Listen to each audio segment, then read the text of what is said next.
Jalen will be our starter, and he's earned that right. That Hurts again with some time. Finds the open man. First down and more. That is exactly what they want to see, and that is a pinpoint accurate throw. Jalen's known, hey, nobody else has gotten any reps with the ones but me. Blitz is coming. Hurts sees it, gets rid of it. It's caught for the touchdown. That's a heck of an adjustment on tight man-to-man coverage to throw that back shoulder on that fade. I'm so confident that Jalen he's a gym rat. He's just thinking about football all the time. Hurts up the middle. Hurts stretching out. Hurts touchdown.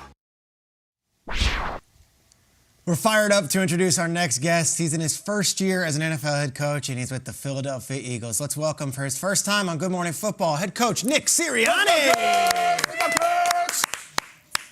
Thanks for having me, guys. Yeah, Nick, what is that shirt you're wearing before we get to the questions here? I see a football skills camp t-shirt. I want you to tell us what you got on. Yeah, that's my that's my brother. My brother's a head college football coach at Washington and Jefferson College in the Pittsburgh area, and they open up their season tomorrow. So support my brother.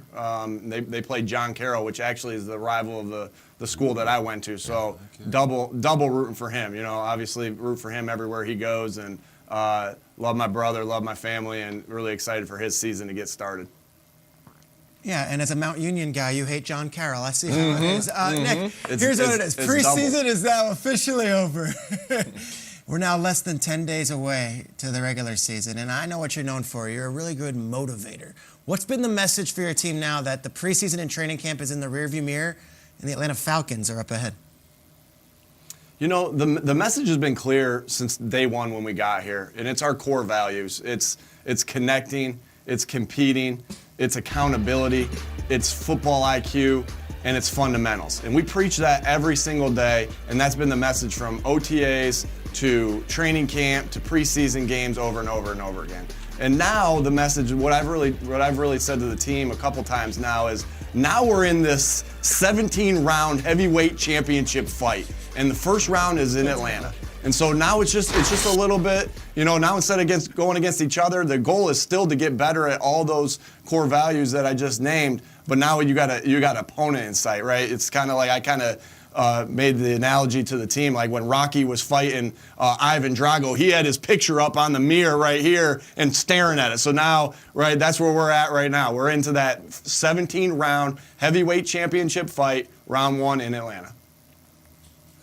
Heart's on fire. We're right there with you in Siberia. We're training because Coach, when it gets closer to the fight, Rocky rips that picture off and he said, I don't want to look at that thing anymore. I want to hit this man. It's almost time to hit, and we can feel it coming through the camera, but we have to address something very important. We actually buried the lead on this. Let's talk about the core values of shirtless basketball. Here's the deal.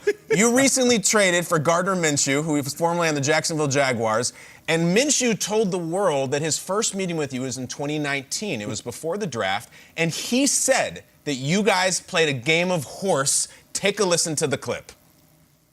When he's at Indianapolis, I took a draft visit, and we were playing horse, and it was getting pretty competitive, and I had a button-up on, and I had to take that off because the game was getting a little too competitive, and I think that really stood out. So I think that might have actually played a role into why I'm here. Can you tell us who won that game of horse? Dang. Yeah, he did.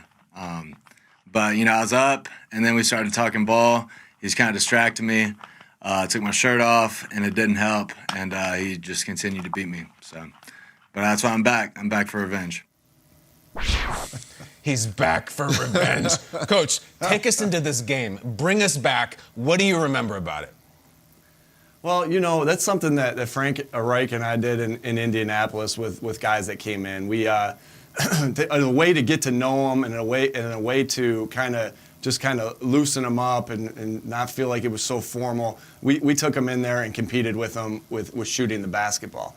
And so, I vividly remember that year because we had a couple good ones that year where we got the guy in there and we found out a little bit about the guy. I found out what an ultra competitor Gardner Minshew is, right? And, to the point where I was beating him in this game of horse and he didn't feel comfortable. He's like, I can't beat you with this dress shirt on. You mind if I pop my shirt? I said, hey, do whatever you got to do. And so that's what I remember about it.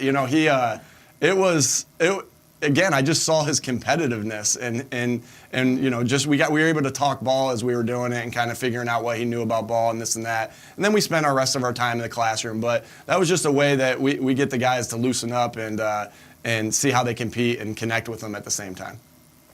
Well, we're all about it here at the breakfast table. Nick Sirianni waking up with Good Morning Football for the very first time. Now, as I understand it, Minshew's not the only guy that you talked to before you landed there together in Philadelphia. You interviewed Jalen Hurts. You had some familiarity with him before becoming the head coach there in Philly. What were your first impressions, like your earliest memories of Jalen, and how have they changed throughout the time you spent working with him so closely? You know, my first impressions of him was just he's a guy that really loves football. And that's something like, and that was very evident to us when we were in Indianapolis, that he loved football. He was willing to do everything he needed to do to get better at football. And my impressions of guys like that and my experience with guys like that is guys that are, at first it comes down to talent, right? A guy's talented and you want to work with him. But guys that are talented and then that are tough and that love football and that have high character, they reach their ceiling. That's just my experience. And those are the guys you can't get on the bus without, and you can't get on the plane without when you go play. And Jalen, that was really evident of Jalen when I first met him. I remember I was with Brian Dable walking in the hallway at the combine, and he introduced me to him because Brian had coached him at Alabama. So that's when I first met him, and you know what? I could feel that. And then we left Jalen, and Brian's like, that guy's a stud. Yeah. Hey, Nick, I was having fun yesterday saying that I'm not sure if rock, paper, scissors is something I can really get behind. Now, you talk about horse, now we be in there fighting playing basketball. But what's the psychology behind that? Yeah, you know, good question. Rock, paper, scissors is something we're forced to do, like when you can't bring them into the building, right? And otherwise, I'd love to play horse. Like D'Angelo, I pick games that I know I can win at. I'm a pretty good shooter, so I know I can win at that game. I'm pretty good at ping pong, so I know I can win at that game. Like rock, paper, scissors, I don't know. There's a little bit of strategy to it, but it's not like I'm real good at it. So I prefer those other games. It was just, hey, we were virtual. We had to think of something, and that's what we came up with. That's what we had. But the psychology behind it really is when you compete with somebody, and this has been my message to the team all along, like, when you compete with somebody, right, and then you go to battle with them after you compete with them, that actually forms a connection, right, that you think about, like all the players that you're friends with, right, or that I'm friends with. Like when I was growing up, I competed with them more than anybody. So it brings you closer. And now look at this with Gardner Minshew. Like I'm able to go back and start this relationship with him as his coach, officially as his coach. And we did get to know each other while we were competing against each other. It's the groundwork of, you know, our relationship and our builder. And my other philosophy on competing is this. It's simple. You practice inside zone to get good at inside zone. You practice press man techniques like you did. You were awesome at it, by the way, to get better at press man. You practice competing to get better at competing. Like it's real simple philosophy that I have.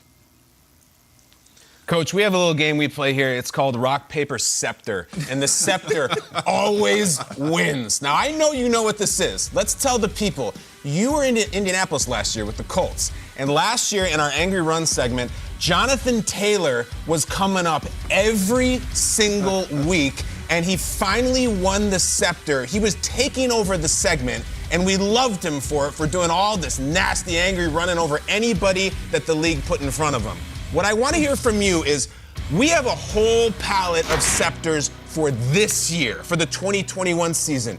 Get us fired up about why we're going to be sending them to Philadelphia this fall.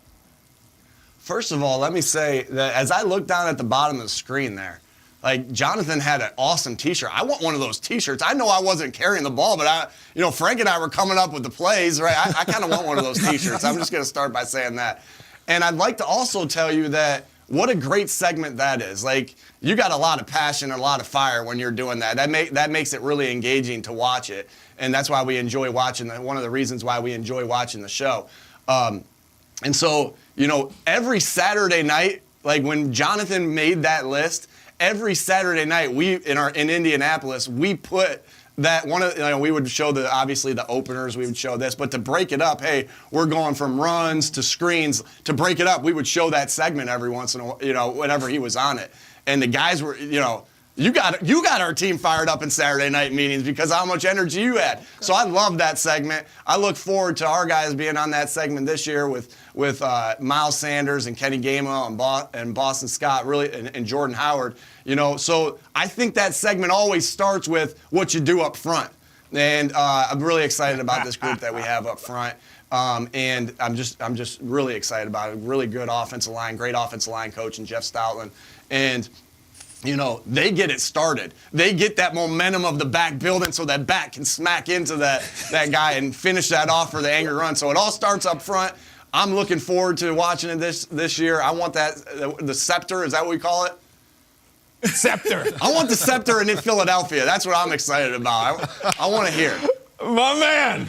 I'll tell you what, Coach. You go lay a beat down on Atlanta. We'll send you all the T-shirts and scepters you want, my man. So good, Coach. Great job. Awesome. Thanks for getting us up in the morning. Thanks for joining us. Tremendous job on the show, and we hope to have you on it again. And good luck week 1. I know you're ready. I hope the team is too. Let's go. Yeah. Thank you, Coach. Appreciate it. Good to be here. Thanks, guys.